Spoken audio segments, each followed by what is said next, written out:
Introduction. Demon Continent Survival Arc Volume 3 opens the story into a much wider world. Rudius and Eris are no longer protected by noble walls, tutors, or familiar lands. A sudden magical disaster throws them into a dangerous continent where survival becomes the first priority. The tone changes from childhood training to real adventure. The story begins testing whether Rudius can protect someone else when he has no resources, no safe adults, and no clear path home. Eris enters this arc as a fierce but sheltered girl. She has courage, but the demon continent will force her to learn patience, caution, and trust in people she does not understand. This volume also introduces Ruijerd, a warrior feared because of the super tribe's reputation. His role is essential because he becomes both protector and moral compass for the journey. By the end of the opening setup, Volume 3 becomes a road survival story about fear, reputation, teamwork, and the first steps of the party later known as Dead End. Event 1. The Mana calamity strikes. The peaceful direction of Rudius's life is destroyed when the great teleportation disaster suddenly erupts. In one instant, the familiar world around Fatoa is torn apart by overwhelming magical force. This event is frightening because it happens without warning. Rudius has no time to plan or protect everyone. The disaster simply takes control of his fate. Eris is caught in the same catastrophe, and the two children are ripped away from the people who normally protect them. Their status and family names mean nothing against the scale of magic. The visual feeling of this event should be chaotic and unreal. Light, broken space, confused faces, and the sense that the entire world has shifted beneath them. This is the true launch point of the adventure. From this moment, Rudius and Eris are no longer students in a safe household. They are displaced survivors in a hostile world. Event 2. Rudius and Eris wake in the demon continent. Rudius and Eris wake up in a strange, rocky land far from home. The surroundings are harsh, alien, and immediately unsettling, making it clear they have been thrown somewhere completely unknown. Rudius quickly understands that panic will not help. He has to read the situation, protect Eris, and figure out where they are before danger finds them. Eris reacts with fear and anger, which is natural for someone suddenly separated from her family. Her emotional intensity makes the scene feel even more desperate. The demon continent is not just a new location. It represents the first time Rudius must face the world without a comfortable safety net. This event establishes the survival mood of the volume. The adventure begins with confusion, fear, and the need to move forward despite knowing almost nothing. Event 3.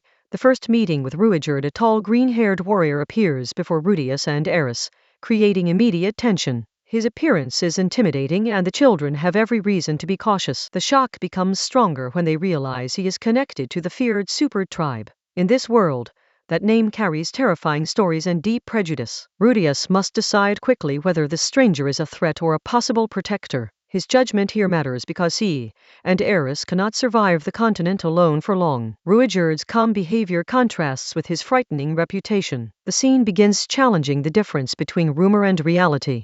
This meeting becomes one of the volume's most important turning points. The person everyone fears becomes the only reason the children may have a chance to return home. Event 4. Dead End is formed. Rudius, Eris, and Ruijerd begin traveling together, creating the first form of the party later known as Dead End. Their group is unusual, tense, and built out of necessity. Ruijerd takes his role as protector very seriously. He sees children as sacred lives that must be guarded, which gives Rudius and Eris a chance to survive. Rudius realizes that Ruijerd's reputation will make travel difficult. The super name inspires fear, so they need a strategy to move through towns and accept work. Eris struggles at first with the new arrangement, but she also respects strength. Ruijerd's discipline slowly becomes something she can understand. This event gives the volume its central theme. The story is now about how three very different people learn to travel, fight, and trust one another. Event 5.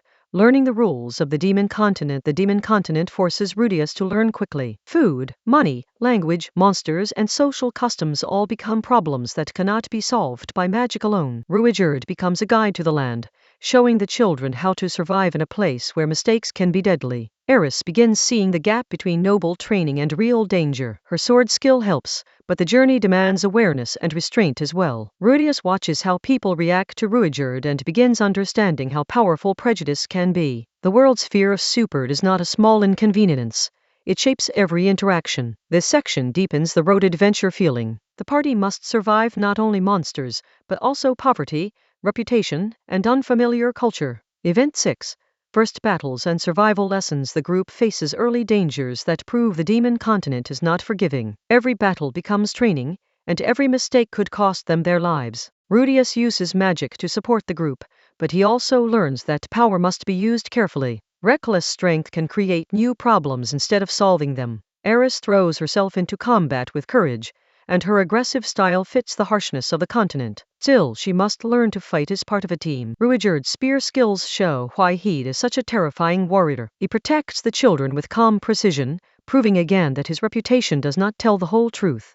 This event shows the party beginning to function in battle. They are not fully coordinated yet, but the foundation of trust is starting to form. Event 7. Arrival at Rikarisu. The party reaches Rikarisu, a city filled with demon races, adventurers, noise, and danger. For Rudius and Eris, it feels like entering a completely different world. Rikarisu gives them opportunities, but it also brings new risks. A crowded city can be safer than the wilderness, but it also means scams, guild rules, and suspicious eyes. Rudius must think practically about money and status. If they want to travel home, they need resources, connections, and a way to operate without drawing too much fear. Eris reacts strongly to the city's rough energy. Her pride and temper can easily create trouble if Rudius fails to manage the situation. This event moves the story from wilderness survival into social survival. The group must now learn how to exist inside a city that does not trust them. Event 8. The Adventurer Guild and the Dead End. Name. Rudius registers the group at the Adventurer Guild and begins shaping their public identity. The name Dead End is dangerous, but it also becomes a tool. The guild system forces Rudius to think like a strategist. They need to take jobs, earn money, and raise their rank without exposing too much about Ruijerd. Ruijerd's presence complicates everything. The same warrior who protects them can also terrify people just by being recognized. Eris wants direct action, but Rudius knows that city life requires patience and planning. This difference creates tension inside the party. The event shows Rudius applying intelligence rather than brute strength. Survival now means reputation management as much as combat. Event 9. First guild jobs and risky choices. The party begins taking adventurer jobs, and Rudius quickly sees how hard it is to climb the guild ranks honestly from the bottom. He starts looking for shortcuts and clever methods, believing that strategy will help them move faster toward home. This is where Rudius's intelligence becomes both useful and dangerous. He can see angles others miss, but that also tempts him to manipulate situations. Eris and Ruijerd respond differently to his thinking. Eris respects results, while Ruijerd cares deeply about whether the method is honorable. This event sets up the moral tension of the Rikarisu arc. Rudius is trying to survive, but survival tactics can still cross lines. Event 10. The pet kidnapping scheme. Rudius becomes involved in a scheme connected to kidnapped pets and adventurer work. His plan is meant to improve their situation, but it is morally risky. The scheme reveals one of Rudius's weaknesses. He can justify questionable actions when he believes the final result will help his group. Ruijerd strongly objects because he sees deception and harm to innocents as unacceptable. His anger is not about pride.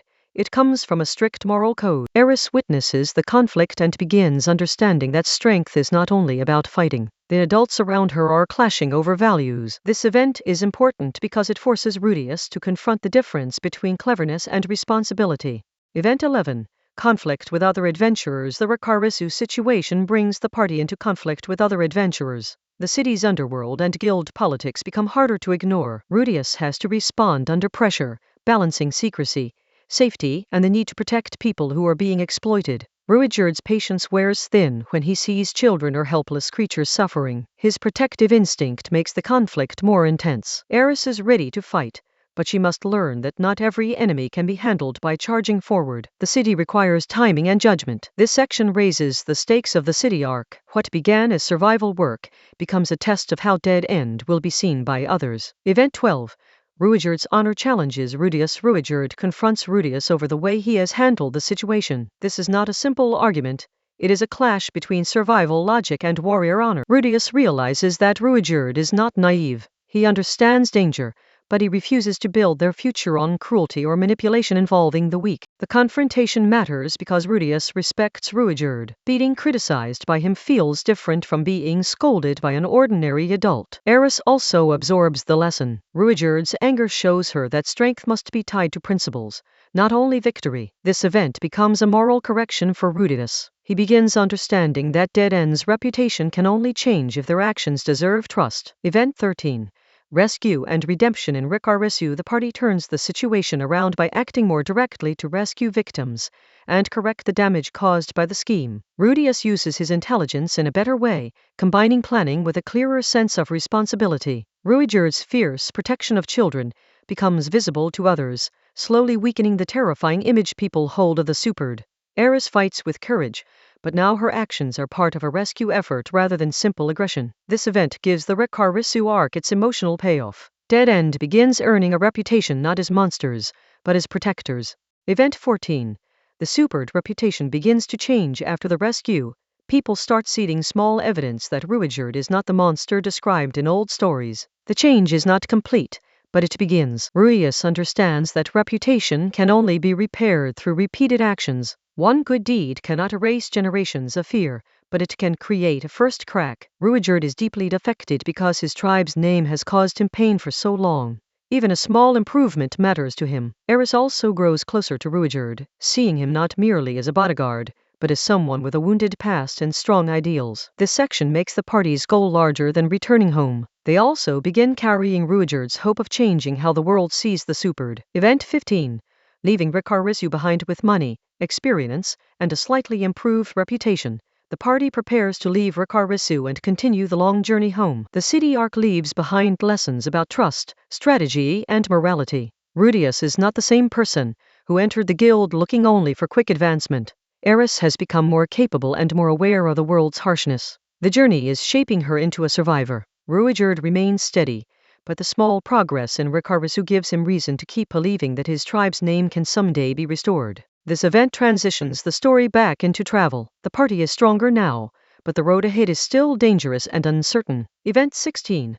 Bonds deepen on the road as the journey continues. Rudius, Eris, and Ruijerd begin feeling less like temporary companions and more like a real party. Their conversations around campfires and during travel show emotional growth. Trust forms gradually through shared danger, not through speeches. Rudius learns to rely on Ruijerd's experience instead of trying to control every situation himself. Eris becomes more disciplined through the road. She still has her fiery personality, but the demon continent teaches her patience and survival instinct. This final story event captures the heart of Volume 3.